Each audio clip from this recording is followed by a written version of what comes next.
Je possède par copie 2 exemplaires d'un portrait de Gustav Bild. Ils sont tous deux le reflet d'une image peu précise. Celle de l'original est très dégradée, au point qu'il est difficile de reconnaître réellement, vraiment, Gustav Bild. Mon grand-père était un industriel de la fin du XXIe siècle. Et à l'époque de la grande catastrophe, du grand vide, il a participé à la réindustrialisation du pays. Comme il pouvait, en récupérant toutes sortes de matériaux, il a reconstruit le pays.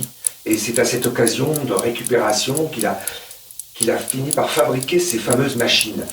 La machine, celle qui est la plus connue, est la machine à compter la diversité. Sans oublier, bien sûr, la machine à créer.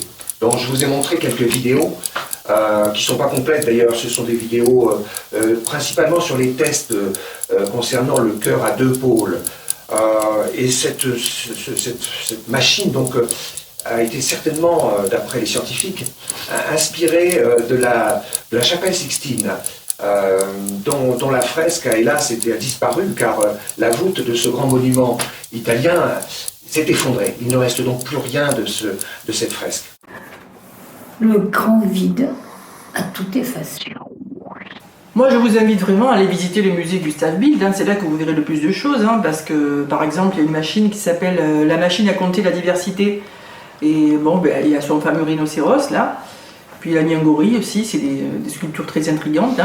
Et puis il y en a une autre que j'aime beaucoup de machine, c'est celle qui s'appelle la machine à peser l'âme des objets. Parce que mon grand-père, il s'imaginait, il supposait que les objets pouvaient avoir une âme. Vous savez, comme le poème de Lamartine, là. Objets inanimés, avez-vous donc une âme qui s'attache à notre âme et la force d'aimer. Voilà. Ouais, moi j'ai un regard assez particulier sur ce personnage. Je le trouve à la fois être ange, entre ange et être. Oui, il y a un mystère en fait. C'est comme ça. Un jour, mon grand-père rêve qu'il se trouve dans un lieu obscur, dans un hall obscur, couvert de moisissures vertes fluo. Il avance, il se traîne au sol, il passe dans un boyau, il avance, il est recouvert de cette glu, et puis en sortant, il a de cette moisissure qui lui monte jusqu'aux cuisses, il avance péniblement, et enfin il débouche sur un grand espace vide, au milieu duquel se trouve un rhinocéros enfermé, prisonnier, qui avance, et en avançant, il enjambe des rochers toute la journée, de cette manière.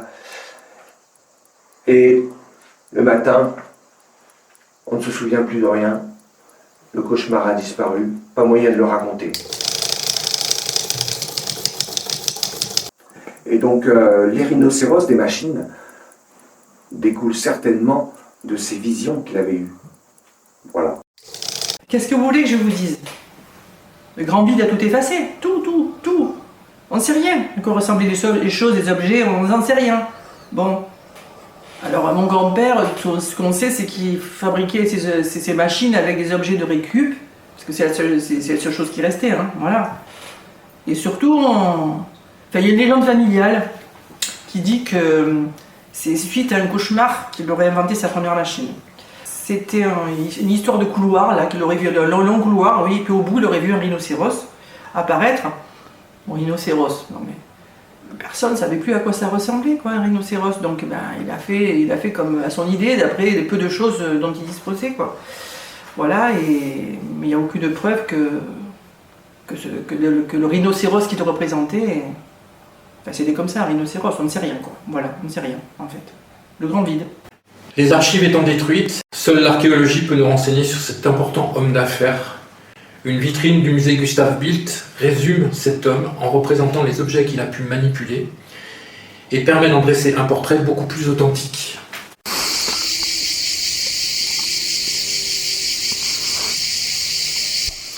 Nous sommes attendus dans le musée Gustav Bild afin de rencontrer le conservateur qui nous réserve quelques surprises documentaires. Les objets de Gustav Bild que je vais vous présenter dans la vitrine ont été trouvés après des recherches archéologiques sur le site de la manufacture. Qu'est-ce que je peux rajouter d'autre? Il y a un mystère autour de cette boîte.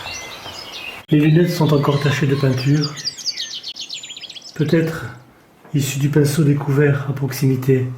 La tasse dans laquelle il a bu, on a retrouvé des traces d'ADN, me semble-t-il. Et puis ce qui reste du raisin qu'il a consommé, en fait. Je peux vous montrer quelque chose si vous voulez, regardez. Vraiment, c'est des objets précieux, ça. C'est des restes du décor qui se trouvait sur le gâteau de mariage de mon grand-père, qui ont été retrouvés pendant des fouilles. Alors, on peut voir la petite statuette, là, très, très fine, avec encore des restes de peinture. C'est très émouvant. Voilà. Et ça, bien sûr, ça reste dans la famille. Ces portraits sont au nombre de 6. Ils sont censés représenter Gustav Bildt à plusieurs âges de sa vie. Ils sont toutefois réalisés par un peintre qui n'est pas contemporain de l'industriel et sont donc considérés comme douteux.